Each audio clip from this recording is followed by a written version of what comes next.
नमस्कार दोस्तों। क्या हाल चाल है? पिछली क्लासों में पढ़ा नहीं पढ़ा, रिकॉल किया नहीं किया? तो हम आगे चलते हैं। तो हमने यहाँ तक पढ़ लिया था। कहाँ तक पढ़ा था? 1 मिनट। लोकतंत्र में अंतिम निर्णय लेने की शक्ति लोगों के द्वारा चुने हुए प्रतिनिधियों के पास होती है। यहाँ तक अपन ने पढ़ा था। अब आगे चलते हैं अपन, ठीक है। स्वतंत्र एवं निष्पक्ष चुनावी मुकाबला। दोबारा पढ़ो इसको। 1 मिनट में। स्वतंत्र एवं निष्पक्षी चुनावी मामला। स्वतंत्र आप समझते हो, जहां कोई रोक टोक ना हो। निष्पक्ष का मतलब, निष्पक्ष मतलब यूं, निष्पक्ष का अर्थ है कि किसी के पक्ष में ना हो। मान लीजिए कहीं वोटिंग हो रही है, अगर वोट डालने वाला किसी के पक्ष में होगा तो वहां पर वोट की धांधली नहीं होगी, इसका मतलब है। निष्पक्ष को और डिटेल में मैं आपको समझाऊं तो इसका मतलब ये होता है कि किसी की तरफ नहीं झुकना, किसी की साइड नहीं लेना। कोई दो, मान लीजिए कोई दो व्यक्ति, आपको उनका निर्णय करना है, तो आप किसी भी व्यक्ति की तरफ झुकाव नहीं होना चाहिए। या तो आपका रिलेशन नहीं होना चाहिए, अगर आपका रिलेशन होगा तो आप ऑटोमेटिक झुक जाएंगे, उसे बोलते हैं हम निष्पक्ष। तो निष्पक्ष चुनाव का अर्थ आप समझे? आप अब मुकाबला समझ गए। चीन की संसद को कावांगो रे रेमिन दाइ दाइवियावो दाहू राष्ट्रीय जनसंसद कहते हैं। बड़ा ही डिफिकल्ट नाम है ये, याद करना मुश्किल होगा आपके लिए। रेमिन दाइवियावो दाहू राष्ट्रीय जनसंसद कहते हैं।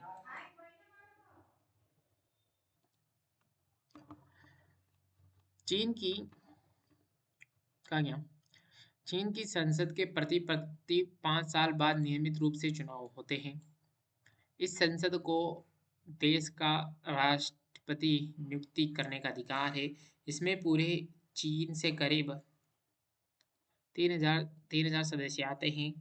कुछ सदस्यों का चुनाव सेना भी करती है। चुनाव लड़ने से पहले सभी उम्मीदवारों को चीनी कम्युनिस्ट पार्टी से मंजूरी लेनी होती है। 2002 और 3 में हुए चुनाव में सिर्फ कम्युनिस्ट पार्टी और उससे संबंधित कुछ छोटी पार्टियों के सदस्यों को ही चुनाव लड़ने की अनुमति मिली। सरकार सदा कम्युनिस्ट पार्टी की ही बनती है। 1930 में आज़ाद होने के बाद से मेक्सिको में और 6 वर्ष बाद राष्ट्रपति चुनने के लिए चुनाव कराए जाते हैं। देश में कभी भी फौजी शासन या तानाशाही नहीं आई। लेकिन सन 2000 तक हर चुनाव में पीआरआई, कॉन्स्टिट्यूशनल रिवोल्यूशनरी पार्टी नाम की एक ही पार्टी जीत मिलती है। विपक्षी दल चुनाव में हिस्सा लेते हैं पर कभी भी उन्हें जीत हासिल नहीं होती। चुनाव में तरह तरह के हथकंडे अपनाकर हर हाल में जीत हासिल करने के लिए पीआरआई कुख्यात थी। सरकारी दफ्तरों में काम करने वाले सभी लोगों के लिए पार्टी की बैठकों में जाना अनिवार्य था।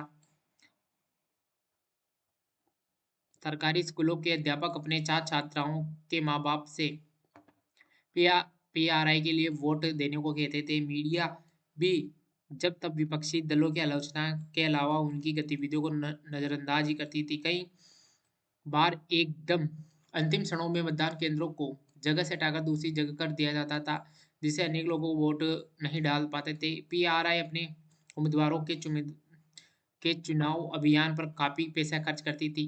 क्या हम ऊपर वर्णित चुनावों को लोगों द्वारा अपना शासक चुनने का उदाहरण मान सकते हैं? इन उदाहरणों को पढ़ने के बाद तो यही लगता है कि हम ऐसा नहीं कह सकते। यहाँ काफी सारी समस्याएं हैं। चीन के चुनावों में लोगों के सामने, 1 मिनट, होना भाई, नहीं हो रहा। लोगों के सामने कई वास्तविक और गंभीर विकल्प ही नहीं होते। लोगों को शासक दल या, रुको 1 मिनट में इसको आपको पढ़ के पूरा सुना देता हूँ, फिर जो लास्ट में होगा ना उसको मैं आपको, क्या भाई ये पैराग्राफ कहना क्या चाहता है वो मैं बताऊंगा आपको, ठीक है ना। लोगों को आप आराम से सुने और रिकॉल करें, समझे पहले, ठीक है ना। लोगों को शासक दल या उनके द्वारा स्वीकृत उम्मीदवारों को ही वोट देना होता है। देखो, चलो मैं समझा देता हूँ, नहीं तो ज़्यादा ही बोर हो जाएगा, आपके ऊपर लोड पड़ने लगेगा। देखो यहाँ पे कुछ उदाहरण दिए हुए हैं, 1 मिनट में इसको इरेज कर लेता हूँ, ठीक है। पेन चेंज करता हूँ आपके लिए। देखो यहाँ पर कुछ उदाहरण दिए हुए हैं, जैसे चीन की संसद का दिया हुआ है, जो राष्ट्रीय जनसंसद कहते हैं, ठीक है ना। अब देखो चीन में केवल एक ही पार्टी है, कम्युनिस्ट पार्टी। कहाँ गया ये रहा। अब दिक्कत है कि कम्युनिस्ट पार्टी ही जीतती है हर बार चुनाव, ठीक है ना। कम्युनिस्ट पार्टी, एक ही पार्टी का वहां पर क्या है, दबदबा बना हुआ है, और वोट भी सभी उसी को देते हैं, ठीक है। अब एक मेक्सिको की बात हुई है यहाँ पर, ये देखो मेक्सिको की। मेक्सिको में 6 वर्ष में होते हैं राष्ट्रपति, पर दिक्कत क्या है, यहाँ पर भी एक ही पार्टी PRI, अब इसी नाम की पार्टी को जीत मिलती है। और यहाँ पर तो ये भी बताया गया है कि कहाँ गया वो, देखो स्कूलों में भी उसी पार्टी को कहते हैं, मतलब इसी पार्टी को वोट दो। और कहाँ गया वो वोट, हाँ ये देखो, अनेक लोगों को वोट डाल नहीं पाते थे, क्योंकि अंतिम क्षणों में मतदान केंद्रों को अब मान लीजिए आपका मतदान केंद्र आपके बगल में ही है, और आपको पता लगे उसी दिन की मतदान केंद्र तो है ही नहीं, तो आप क्या करेंगे, आप वोट डालने नहीं जाएंगे, क्योंकि आपका मन नहीं करेगा। तो ऐसा होता है, ठीक है ना। तो ये सब चीजें हमें इंडिकेट करती है, ये लक्षण हमें दिखाते हैं कि ऐसी सरकारें लोकतांत्रिक नहीं होते, ये कहने का प्रयास कर रहा है ये पैराग्राफ, ठीक है ना। अब हम आगे चलते हैं, कहाँ तक थे हम। हम्म, क्या हम अपने मनपसंदीदा चुनाव कर सकते हैं। मेक्सिको के मामले में ऐसा लगता है कि केनो को विकल्प होते हुए भी असल में वहां की जनता के पास कोई दूसरा विकल्प नहीं था, ठीक है, सही बात है, क्योंकि एक ही पार्टी थी। किसी भी तरह वहां शासक दल को पराजित नहीं किया जा सकता था, लोगों के चाहने पर भी नहीं। वहां चुनाव निष्पक्ष नहीं थे, ठीक है, ऐसे चुनाव को हम निष्पक्ष नहीं कह सकते। इस प्रकार अब हम लोकतंत्र की अपनी समझ में एक अन्य विशेषता या गुण जोड़ सकते हैं। लोकतंत्र के सिर्फ चुनाव कराना ही पर्याप्त नहीं होता, चुनाव में एक से ज्यादा असली राजनीतिक विकल्पों के बीच चुनने की आजादी होनी, चुनने की स्थिति भी होनी चाहिए, ठीक है। लोगों के पास यह विकल्प ये विकल्प रहना चाहिए कि वे चाहे तो शासक दल को गद्दी से उतार दे। इस प्रकार लोकतंत्र निष्पक्ष और स्वतंत्र चुनावों पर आधारित होना चाहिए, ताकि सत्ता में बैठे लोगों के लिए जीत हार के समान अवसर हो, ठीक है। ये लाइन अंडरलाइन पे लिखी हुई कि मैं क्या करूं, अब डार्क अक्षरों में इसमें पहले ही हुआ, तो ये लास्ट का रिजल्ट है कि लोकतंत्र निष्पक्ष और स्वतंत्र चुनावों पर आधारित होना चाहिए, ताकि सत्ता में बैठे लोग, जैसे पहले मनमोहन सिंह थे, तो क्या हम मनमोहन सिंह 2014 से पहले कौन थे, कांग्रेस के मनमोहन सिंह थे। पर 2014 के पास कौन होंगे, नरेंद्र मोदी होंगे। अब मान लीजिए नरेंद्र मोदी ही बैठे रहे, कोई कुछ भी कर ले, हटा ही नहीं सकते, तो क्या वो निष्पक्ष चुनाव होंगे, नहीं होंगे। निष्पक्ष चुनाव वो होते हैं जहां पर अगर जनता रुष्ट है उस पार्टी से, तो उस पार्टी को वो उतार भी सके उस गद्दी से, ठीक है, उसे बोलते हैं हम निष्पक्ष चुनाव। एक व्यक्ति एक वोट एक मोल, ठीक है। पहले हमने पढ़ा है कि किस तरह लोकतंत्र के लिए होने वाला संघर्ष सार्वभौम वयस्क मताधिकार के साथ जुड़ा था। एक बार मैं दोबारा से पढ़ता हूँ। हमने हमने पढ़ा था कि किस तरह लोकतंत्र के लिए होने वाला संघर्ष सार्वभौम वयस्क मताधिकार के साथ जुड़ा था। देखो यहाँ पर मैं एक नोटिस करता हूँ कि पहले है ना, वोट डालने का अधिकार हर किसी को नहीं था, समझ रहे हो, वोट डालने का अधिकार हर किसी को नहीं था। तो ये सार्वभौम, समझ रहे हो ना आप, सार्वभौम वयस्क मताधिकार, ये टर्म बड़ा ही महत्वपूर्ण है, इसे याद रखना, कहीं कई बार एग्जाम में पूछ लिया जाता है, ठीक है ना। याद रखना, दो तरह के होते हैं, एक और आता है वो, अगर अगर आने वाले चैप्टरों में, जैसे कौन से चैप्टर, अगर संसद वाला अगर कोई पढ़ाऊंगा कभी, तो वहां पर बताऊंगा मैं इसका पूरा, ठीक है ना। अब इस सिद्धांत को लगभग पूरी दुनिया में मान लिया गया है, पर किसी व्यक्ति को मतदान के समान अधिकार से वंचित करने के उदाहरण भी कम नहीं है, ठीक है। आगे पढ़ते हैं अपन। 2015 तक सऊदी अरब में औरतों को वोट देने का अधिकार नहीं था। देखो यहाँ पर भी वोट देने का अधिकार किसे नहीं था, औरतों को। इंडिया में भी था पहले, ये अंग्रेजों के समय था कि कुछ लोगों को ही वोट देने का अधिकार था। एस्टोनिया ने अपने यहाँ नागरिकों के नियम कुछ इस तरह बनाए हैं इसी कि रूस अल्पसंख्यक समाज के लोगों को मतदान का अधिकार हासिल करने में मुश्किल होती है। ठीक है कि अल्पसंख्यक समाज समझते हो? अल्पसंख्यक समाज वो जहाँ जिस धर्म के लोग बहुत ही कम हो उस देश में, ठीक है ना? जैसे अपने यहाँ कौन है? अपने यहाँ है बौद्ध होंगे, जैन होंगे, ठीक है ना? अल्पसंख्यक की श्रेणी में आते हैं। पहले हम अल्पसंख्यक की श्रेणी में मुसलमानों के रखते हैं, पर मुसलमान अब सेकंड नंबर पे है तो वो अल्पसंख्यक की कैटेगरी में नहीं आते, ठीक है ना? फिजी के चुनाव प्रणाली में वहाँ के मूल वासियों के वोट का महत्व भारतीय मूल के फिजी नागरिकों से ज़्यादा है। देखो, फिजी की चुनाव प्रणाली में वहाँ के मूल वासियों के वोट का महत्व भारतीय मूल के फिजी नागरिकों के वोट से ज़्यादा है, ठीक है? तो वहाँ के जो मूल नागरिक है ना, उनका वोट ज़्यादा महत्व रखता है वहाँ, ठीक है ना? एक मिनट में कहाँ था, कुछ समझा नहीं, याद आ रहा था मेरे दिमाग में, कहाँ गया वो? नहीं, यहाँ पर भी नहीं है। हाँ, याद आया कि देखो ये वोट, औरतों के वोट डालने का अधिकार, इसको मैं एक तरफ से हाल ही में शायद पिछले साल या जैसे चुनाव आ रहे थे अपने, लोकसभा चुनाव थे ना ये अभी निकले पिछले वाले, तो यहाँ पर एक बात उठ रही थी न्यूज चैनलों में कि अगर क्या कि अगर किसी के 4 से 5 से ज्यादा बच्चे हैं तो उन्हें वोट डालने का अधिकार नहीं दिया जाए। समझ रहे हो? क्या ये सही है? आप खुद इस पे विचार करिए। न्यूज़ तो देखते ही होंगे, देखते नहीं? क्योंकि मुसलमानों में बहुत सारे जो मुसलमान हैं उनके लिए ये कानून लाने की कर रहे थे कि जो मुसलमान है ना उनके यार बच्चे बहुत सारे हैं। क्या मुसलमानों के बच्चे बहुत सारे, तो एक कानून बनाने की कह रहे थे एक पार्टी कि हम ऐसा कानून बनाएंगे कि जिनके इतने ज़्यादा बच्चे हैं उन्हें वोट डालने का अधिकार नहीं दिया जाए। तो आप बताओ, आप 9th क्लास में हो, अब ये पढ़ रहे हो, तो मुझे ये बताओ इतना पढ़ लेने के बाद क्या ये सही है? क्या ये चुनाव सही है या नहीं है? ये कमेंट करके बताना आप।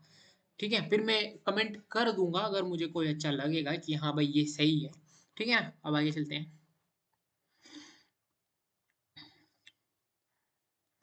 लोकतंत्र राजनीतिक समानता के बुनियादी सिद्धांतों पर आधारित है। इस प्रकार हम लोकतंत्र की तीसरी विशेषता को मान लेते हैं। ठीक है, लोकतंत्र में हर व्यक्ति नागरिक का एक वोट होना चाहिए।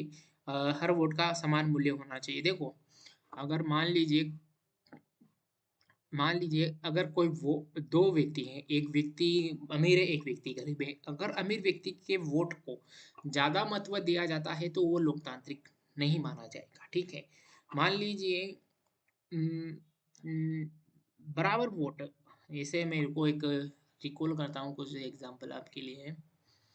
मान लीजिए कहीं कोई नगर निगम के चुनाव हो रहे हैं, नगर निगम के चुनाव में 100 वोट है।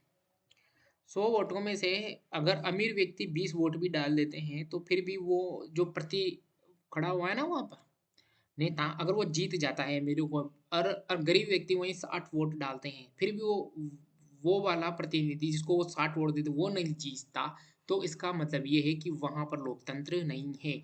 वहां पर वोट का समान महत्व नहीं है। ठीक है, अमीरों को ज्यादा महत्व दिया जा रहा है। समझे आप? नहीं समझे तो कमेंट करके बताना, फिर मैं और भी एग्जाम्पल आपके लिए दे दूंगा। इस अध्याय में इसके बारे में हम ज़्यादा विस्तार से अध्याय 3 में पढ़ेंगे। ओके, कार्टून क्या है? कार्टून अमेरिका का, देखो ये मुझे बड़ा ही, चलो ठीक है फिर भी। हाँ, नहीं मुझे ऐसा लगता है कि कार्टून है ना थोड़ा रिलेटेड होना चाहिए इंडिया से। इंडिया में भी बहुत सारे उठा पटक हुए हैं, तो थोड़ा बहुत इंडिया से रिलेटेड कार्टून देना तो अच्छा लगता है, पर कोई नहीं। क्या रिलेटेड नहीं कर पाते ना इन कार्टूनों से, जो 9th क्लास के बच्चे हैं वो रिलेटेड नहीं कर पाते। आखिरकार एक वोट, आखिरकार एक व्यक्ति एक वोट, ठीक है। वो भी क्या दिन थे जब मैं एक व्यक्ति और मेरा ही एकमात्र वोट था और यही मुझे पसंद था। अच्छा, सद्दाम हुसैन का है यार? अच्छा, सद्दाम हुसैन एक, जानते होंगे आप अगर, न्यूज चैनल बहुत फेमस हुआ करता था ये, और तानाशाह था एक तरह से। कानून का राज और अधिकार, आदर, जिम्बाब्वे को 1980 में अल्पसंख्यक गोरों के शासन से मुक्ति मिली। ठीक है। उसके बाद देश पर जानु पीएफ दल का राज था, जिसने देश के स्वतंत्रता संग्राम की अगुवाई की थी। इसके नेता रॉबर्ट मुगाबे आजादी के बाद से ही शासन कर रहे थे। चुनाव नियमित रूप से होते थे और सदा जानु पीएफ दल ही जीता था। राष्ट्रपति मुगाबे कम लोकप्रिय नहीं थे, पर वे चुनाव में गलत तरीके भी अपनाते थे। आजादी के बाद से उनकी सरकार ने कई बार संविधान में बदलाव करके राष्ट्रपति के अधिकारों में वृद्धि की तथा उसकी जवाबदेही को कम किया। विपक्षी दल के कार्यकर्ताओं को परेशान किया जाता था और उनकी सभाओं में गड़बड़ी कराई जाती थी। सरकार विरोधी प्रदर्शन और आंदोलन गैर कानूनी घोषित कर दिया गया। एक ऐसा कानून भी था जो राष्ट्रपति की आलोचना के अधिकार को सीमित करता था। देखो, कानून राष्ट्रपति की, जैसे अपने राष्ट्रपति है ना, तो राष्ट्रपति अपने यहाँ कौन है? हम्म? सॉरी, मैं ये समझाना चाहता हूँ कि जैसे आप राष्ट्रपति सुनते हो तो आपको लगता है कि राष्ट्रपति ही सबसे बड़ा है, पर नहीं है। और कंट्रीज में राष्ट्रपति, प्रधानमंत्री, जैसे इंडिया में प्रधानमंत्री है ना, वही पदवी और देशों में राष्ट्रपति की होती है। हमारे यहाँ नाम का राष्ट्रपति है केवल, महामहिम, उससे केवल उनके नाम से शासन किया जाता है। पर जो बाहर की कंट्रियों में राष्ट्रपति होता है ना, वही प्रधानमंत्री होता है, यूँ समझिए आप। तो राष्ट्रपति का गलत अर्थ मत लेना आप यहाँ पे, ठीक है ना। यूँ समझिए ये प्रधान, भारत का प्रधानमंत्री है एक तरह से वहाँ पे। तो एक ऐसा कानून भी जो राष्ट्रपति की आलोचना के अधिकार को सीमित करता था। टेलीविजन और रेडियो पे सरकारी नियंत्रण था, ठीक है, और उन पर सिर्फ शासक दल के ही विचार प्रसारित होते थे। जैसे अभी इंडिया है तो एक मिनट में आपको समझाता हूँ। जैसे अपना भारत है, हाँ यही समझा देता हूँ आपको। यार ये क्या, एक मिनट, जैसे अपना भारत है, भारत में प्रेजेंट टाइम में कांग्रेस पार्टी क्या इल्जाम लगाती है? वो कहती है कि भाजपा ने, क्या कहती है कि भाजपा पार्टी ने, कि बीजेपी ने, बीजेपी ने मीडिया को खरीदा हुआ है। किसे खरीदा हुआ है? मीडिया को खरीदा हुआ है। क्यों नहीं लगाती, क्यों कहती है? क्योंकि अगर कोई पार्टी मीडिया को ही खरीद लेगी तो वो दिन भर ही उसी पार्टी के कार्यक्रमों को, उसी विचारधारा को प्रसारित करेगी। और होता भी यही, प्रेजेंट टाइम में ऐसा लगता है कि हाँ खरीदा रहा। तो ये इल्जाम लगाया जाता है भारतीय मीडिया पे। तो कहीं ना कहीं इससे आप सोच सकते हैं कि लोकतंत्र की हानि हो रही है। अखबार स्वतंत्र थे, पर सरकार की आलोचना करने वाले पत्रकारों को परेशान किया जाता था। जैसे मान लीजिए, अगर आप मान लीजिए भाजपा की सरकार है भारत में, अब मान लीजिए कोई आलोचना कर दे, कोई कांड हो गया, कोई हादसा, जैसे रेल हादसा हो गया, अगर कोई रेल हादसे की खबर को प्रकाशित कर देता है और सरकार उसे, अखबार को ही बंद कर देती है, तो हम ये मान सकते हैं कि हाँ भैया यहाँ पर लोकतंत्र नहीं है। ठीक है। सरकार ने कुछ ऐसी अदालती फैसलों की परवाह नहीं की जो उनके खिलाफ जाते थे। जजों पर भी दबाव डाला। जैसे अगर सरकार अगर जजों पे दबाव डालती है तो वो देश में लोकतंत्र नहीं है, यूं समझना। 2017 में मुगाबे को राष्ट्रपति पर से हटा दिया गया, ठीक है। जिम्बाब्वे का उदाहरण बताता है कि शासकों के लिए बार बार जनादेश पाना लोकतंत्र की एक जरूरत है, पर इतना ही पर्याप्त नहीं। लोकप्रिय नेता भी अलोकतांत्रिक हो सकते हैं। देखो, ये ये लाइन मुझे बड़ी अच्छी लगती है कि हम जिसे मानते हैं ना कि भाई साहब ये हमारा मुक्तिदाता है, लोग, होता क्या है कि जनता है ना, एक मूड में नहीं देती कभी भी, समझ रहे हो। जनता कभी एक मूड में नहीं रहती, कभी वो इतना अंधविश्वास में चली जाती है कि वो कुछ लोगों को भगवान का, ईश्वर का अवतार मानने लग जाती है। तो यहाँ लोकप्रिय नेता समझ रहे हो ना, ये किसके परिपेक्ष में आया है? देखो, पहले जब देश आजाद हुआ था ना, तब लोग कांग्रेस को, कोई पार्टी कांग्रेस के विरुद्ध खड़ी हो जाती थी ना, तो उसे वोट टेक्स देते थे। क्यों? क्योंकि लोगों को लगता था कि कांग्रेस ही वो पार्टी है, मुक्तिदाता पार्टी है, जिसने अंग्रेजों से मुक्ति दिलाई। अब वहीं अपन आ जाते हैं प्रेजेंट टाइम में। प्रेजेंट टाइम में कौन सी पार्टी है? भाजपा। लोगों को लगता है कि भाजपा ही वो पार्टी है जो हमारे धर्म को आगे लेके जाएगी। तो देखो, मूड अलग अलग चलते हैं जनता के।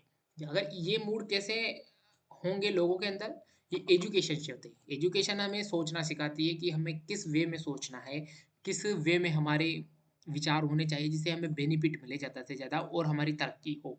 ठीक है। इंडिया में एजुकेशन इतना नहीं, इंडिया में तो जो एजुकेटेड लोग हैं वो भी अंधविश्वासी वाली बातें करते हैं, वो भी गैर जिम्मेदार बातें करते हैं। ठीक है, अब आगे चलते हैं।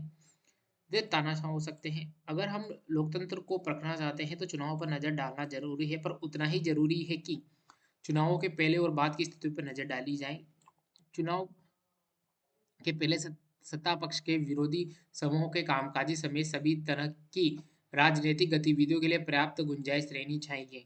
ठीक है, देखो इसको एक बार और हम पढ़ते हैं जिससे हमें दिमाग पे जोर पड़े और हमारा दिमाग याद रख पाए। ठीक है ना, चुनाव के मैं आपके लिए पढ़ रहा हूँ। हाँ ठीक है ना, चुनाव के पहले सत्ता पक्ष के विरोधी समूह, ठीक है ना, समझ रहे हो, चुनाव के पहले सत्ता पक्ष कौन है यहाँ पर, जिस पार्टी का शासन है, और विरोधी समूह कौन है, जिस पार्टी का शासन नहीं, ये कोई भी हो सकता है, विरोधी नई पार्टी भी हो सकती है, के कामकाजी समय सभी तरह की राजनीतिक गतिविधियों के लिए पर्याप्त गुंजाइश रहनी चाहिए। ठीक है ना, तो ऐसा है कि जो सत्ता पक्ष है, जो विरोधी पक्ष है, जिसकी पार्टी सत्ता नहीं है, उनके गतिविधियों की पर्याप्त गुंजाइश रहनी चाहिए, उन्हें प्रचार का बराबर मौका मिलना चाहिए। इसके लिए जरूरी है कि सरकार नागरिकों के कुछ बुनियादी, नहीं रुको कहीं छूट गया क्या, हम्म, नागरिकों कुछ बुनियादी अधिकारों को आदर करे, उनके उनको सोचने की, अपनी राय बनाने की, सार्वजनिक रूप से अपने विचार व्यक्त करने की, संगठन बनाने की, ठीक है, विरोध करने और अन्य राजनीति, देखो अगर सरकार है ना, मान लीजिए कोई गलत काम हो रहा है, भ्रष्टाचार हो रहा है, अगर आप भ्रष्टाचार के खिलाफ आवाज नहीं उठा सकते, मान लीजिए कहीं कोई गलत हो रहा है, किसी के साथ गलत हो रहा है, अगर आप उसके खिलाफ आवाज उठाते हैं, सरकार कहती है कि लॉ एंड ऑर्डर का बैनर लगाती है सरकार, से लॉ एंड ऑर्डर बिगड़ जाएगा, तो ये सरकार की गैर जिम्मेदाराना हरकतें हैं, इससे लोकतंत्र बिगड़ता है। मान लीजिए किसी क्षेत्र में चोरियां ज्यादा हो रही है, आप धरना करने जाते हैं, अगर आप कोई लॉ एंड ऑर्डर का, कि भाई आप लॉ एंड ऑर्डर को बिगाड़ रहे हो और आपको ही जेल में डाल देते हैं, तो ये लोकतंत्र नहीं है भैया। ठीक है ना, मान लीजिए किसी का अपहरण हो गया, अब आप अपहरण हो गया, आप आंदोलन, अब आप केवल और केवल शांतिपूर्ण, मान लीजिए कलेक्टर के पास या किसी भी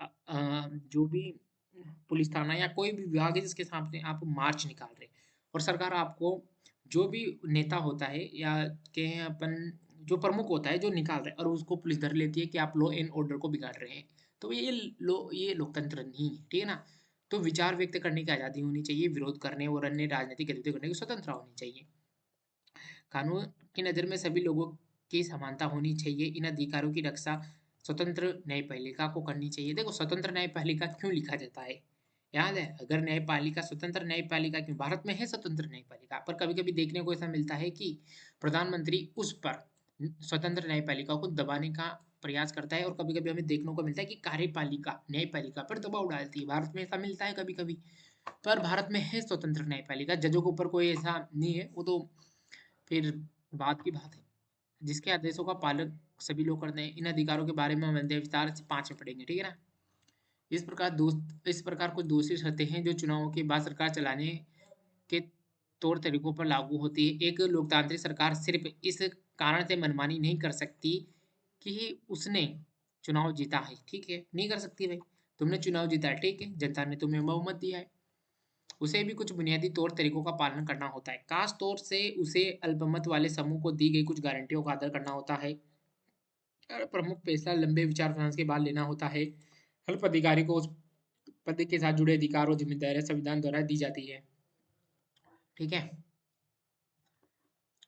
ये सभी न सिर्फ जनता के प्रति उत्तरदायी हैं बल्कि अन्य स्वतंत्र अधिकारियों के भी हैं, उनकी जवाबदेही होती है, इसके बारे में अध्याय 4 से पढ़ेंगे। ठीक है, इस प्रकार हम लोकतंत्र की चौथी और अंतिम विशेषता रेखांकित करते हैं।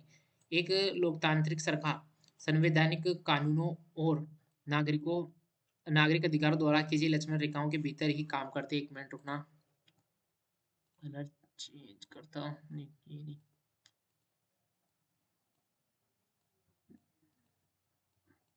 यहाँ पर देखो, एक लोकतांत्रिक सरकार, सॉरी, ये पढ़ो, एक लोकतांत्रिक सरकार संवैधानिक कानूनों और नागरिक अधिकारों द्वारा खींची गई लक्ष्मण रेखाओं के भीतर ही कार्य करती है। इसका मतलब समझ रहे हो, नहीं समझ रहे, कि अगर आपने कोई सरकार चुनी है ना, तो वो कोई तोप पोप नहीं है, वो आपके ऊपर कोई भी नहीं, समझ रहे हो, संविधान ने उसको एक अधिकार नहीं दे दिया कि वो तानाशाह बन जाए, भारत में तो स्पेशली है, भारत में ये है कि कोई भी सरकार तानाशाह नहीं हो सकती। ठीक है ना, ये याद रखना, एक लोकतांत्रिक सरकार संवैधानिक कानून समझ रहे हो, जो संविधान ने उसे दिए हैं, और नागरिक अधिकारों द्वारा खींची गई लक्ष्मण रेखाओं के भीतर ही कार्य करती है। नागरिक अधिकार कौन से हो गए? नागरिक अधिकार हम पढ़ेंगे, मूल अधिकार पढ़ेंगे, हम कर्तव्य भी पढ़ेंगे। नागरिक अधिकार वो होते हैं जिसमें जीवन जीने, जैसे अनुच्छेद 21 है, उसमें क्या कहा गया है कि हर व्यक्ति को जीवन जीने का अधिकार है, आप उसका अधिकार नहीं छीन सकते। अगर कल से कोई सरकार कहे कि भैया हम तुम्हें जेल में डालेंगे बिना कारण, तो नहीं डाल सकते, ठीक है ना। यहाँ तक इस वीडियो में इतना ही, बाकी हम कल पढ़ेंगे, ठीक है ना। इन सब चीज़ों को पढ़ा करो, रिकॉल करो। देखो, पढ़ने का एक तरीका मैं बताऊं, अगर आप जानना ही चाहते हो तो रुको, मैं कहाँ बताता हूँ आपको, इस स्लाइड पे आते हैं अपन। देखो, पढ़ने का तरीका, यार ये बड़ा ही ज़्यादा, एक मिनट, देखो ये क्या हो रहा है यार,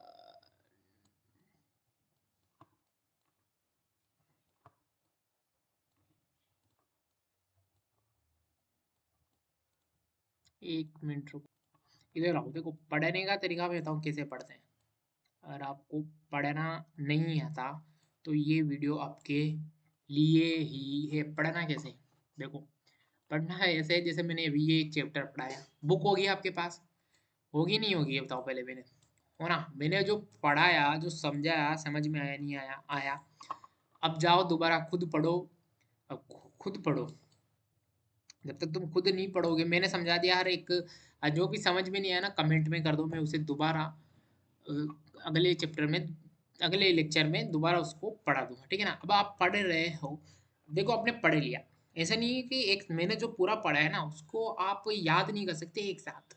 ये मानव लिमिटेशन है आपके दिमाग की। क्या है? लिमिटेशन है। हो सकता है कुछ कुछ बच्चों में, हो सकता है कि कुछ बच्चों में हो, वो कर सकते हैं। जैसे स्वामी विवेकानंद का आपने नाम सुना है, नहीं सुना? सुना है। स्वामी विवेकानंद कौन थे पता है? कहते थे कोई एक बुक पूरी याद कर लेते, पर रियलिटी में वो अपवाद है। अपवाद समझते हो ना आप? अपवाद वो होता है जो, अपवाद का मतलब वो होता है जो हर कोई नहीं कर सकता, केवल कुछ कुछ ही कर सकते हैं, वो अपवाद थे स्वामी विवेकानंद। उनकी जैसी बुद्धि हर किसी के पास नहीं है, एवरेज बच्चे होते हैं।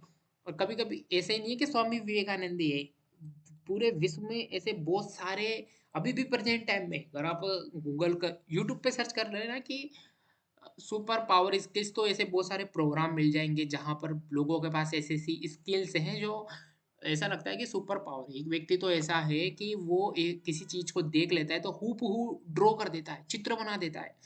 हाँ, ऐसा व्यक्ति है। तो अब देखो, हम है एवरेज, तुम सब हो एवरेज, कोई तुम्हारे पास सुपर पावर तो है ही नहीं। तो पढ़ना ऐसा है कि अभी कोई आपने 10 लाइन पढ़ी, चलो 5 लाइन पढ़ी, 5 लाइन को है ना रिकॉल करो।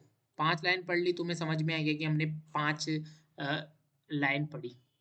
क्या पढ़ी तुमने? 5 लाइन पढ़ ली। 5 लाइन पढ़ने के बाद उस माइंड को, किताब को बंद करो। किताब को क्या कर दो? बंद कर दो। किताब को बंद करने के बाद तुम ये देखो, उसे याद करने की कोशिश करो कि क्या क्या हमने पढ़ा। रिकॉल, याद का मतलब क्या होता है? अगर तुम्हें नहीं पता तो मैं बोलता हूँ, कॉल करो, उसे रिकॉल करो कि यार हमने क्या पढ़ा था। धीरे धीरे, अगर तुम्हें 5 से नहीं हो रहा तो 2 लाइन से करो। नहीं, 2 लाइन से करो, 2 लाइन से कोई दिक्कत नहीं है, 2 लाइन से ही कर लो। अगर फिर तुम 2 लाइन से हाँ अच्छे से रिकॉल कर सके, किताब को बंद करके याद कर, दिमाग पे, ये अपना दिमाग है भैया, इस दिमाग पे जितना तुम प्रेशर अप्लाई करोगे ना, लिमिटेड प्रेशर, एक तो तुम ज्यादा ही कर दोगे तो उससे भी तुम्हारा दिमाग डिप्रेशन में जाएगा। 2 लाइन से करो शुरुआत, या तुम 3 से भी कर सकते हो, 4 से भी कर सकते हो, 5 से भी कर सकते हो। अगर तुम कमजोर बच्चे हो, तुम क्लास में कमजोर बच्चे हो, तो मेरे हिसाब से तुम 2 से करो। जब तुम 2 में हो जाओ, वहां पे हो रहा है तो 3 की शुरुआत करो, 3 में जाओ तो 4 की करो, ऐसे करो, ठीक है ना। किताब बंद करके याद करने की कोशिश करो कि हमने क्या समझा, ठीक है ना।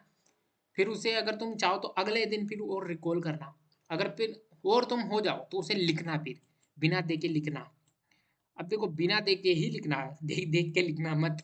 अगर तुम देख के लिखोगे तो उसे नकल बोलते हैं। बिना देख के ही लिखना, और फिर मिलाना कि कहाँ पर तुमने गलती की, कहाँ पर तुम बोले, ठीक है। ये बेस्ट है। अगर ये बेस्ट है, तुम कोई भी साइकोलॉजी उठा के देख लो, हर, ये रिसर्च है, मैं नहीं बता रहा कि ये, मैं हवा में नहीं बता रहा, ये जो मैंने बताया ना, एक मिनट, ये जो मैंने अभी ये काटा कूटा तुम्हें बताया कैसे पढ़ना आया है, ये सब रिसर्च बेस है। वैज्ञानिक स्टडीज है, और हमारे ध्यान मेडिटेशन कुछ भी कर रहे हो, ये तुम्हारा ध्यान है, एक तरीके से पढ़ने लिखने का ध्यान है, इसे तुम कर पाओ तो कर लेना। इसी से तुम आगे बढ़ पाओगे, और कोई तरीका नहीं है। यूट्यूब पे तुम्हें बहुत सारे मिलेंगे कि एक दिन में से पढ़ो, वो सब बेकार की बातें है, कोई नहीं करा। यही साइंटिफिक मेथड है। साइंटिफिक मेथड समझते हो ना तुम? नहीं समझते? जो प्रूफ है, और इसी से हर व्यक्ति पढ़ता है लिखता है जो सफल होता है। ठीक है, तो पढ़ो। आज के लिए इतने काफी। वीडियो को सब्सक्राइब जरूर कर लेना। ठीक है, ओके बाय टाटा।